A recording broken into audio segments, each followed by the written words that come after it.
ఈ రాష్ట్రానికి ప్రత్యేక హోదా రాకుండా పార్లమెంట్లో తలుపులేసి అన్యాయం చేసిన కాంగ్రెస్లోకి ఎంటర్ అయి రాష్ట్రంలో కేంద్రంలో కాంగ్రెస్ 2 సార్లు అధికారంలోకి రావడానికి కారణమైన రాజశేఖర రెడ్డి గారి పేరుని ఆయన మరణించిన తర్వాత ఎఫ్ఐఆర్లో రాసి అవమానించిన ఆ కాంగ్రెస్ పార్టీలోకి ఎంటర్ అయి ఆ వైఎస్ఆర్ గారి కుటుంబాన్ని ముక్కలు చెక్కలు చేసి వైఎస్ఆర్ కొడుకుని కారణం లేకుండా ఏ విధంగా అన్యాయంగా తప్పుడు కేసులు పెట్టి జైల్లో పెట్టిన ఆ కాంగ్రెస్లోకి ఎంటర్ అయి స్వలాభం కోసం జగనన్న మీద విషం చిమ్ముతూ ఈ రాష్ట్ర ప్రజల్ని అవమానిస్తుంటే ఏ విధంగా వాళ్ళని ప్రజలు నమ్ముతారు, వాళ్ళకి ఓట్లు వేస్తారో ఒకసారి ఆలోచించండి.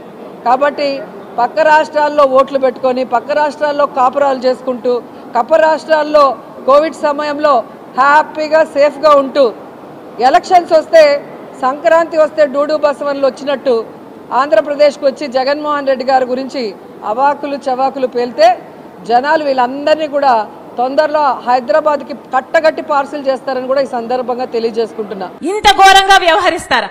ఇంత నీచంగా ప్రవర్తిస్తారా? ఇంత అవసరం ఉందా? ఇంత నీచానికి దిగజాల్చాల్సిన అవసరం ఉందా? ఈరోజు వ్యక్తిగతంగా మాట్లాడాల్సిన అవసరం ఏముంది అని అడుగుతున్నా.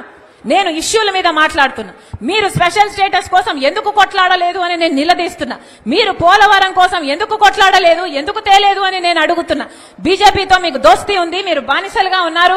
మనకు రాజధాని ఏమైంది, మన బిడ్డలకు ఉద్యోగాలు ఏమైనాయి, కనీసం క్రాప్ ఇన్సూరెన్స్ కూడా ఎందుకు లేదు అని నేను ప్రశ్నిస్తుంటే ఒక్కసారైనా ఒక ఇష్యూ మీద మీరు సమాధానం చెప్పకుండా రోజుకొక జోకర్ చెప్పిస్తారు.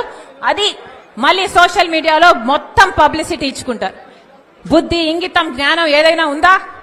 ఈ వీడియో కానీ మీకు నచ్చినట్లయితే లైక్, కామెంట్, షేర్ చేయండి. మరిన్ని అప్డేట్స్ కోసం సబ్స్క్రైబ్ చేయండి.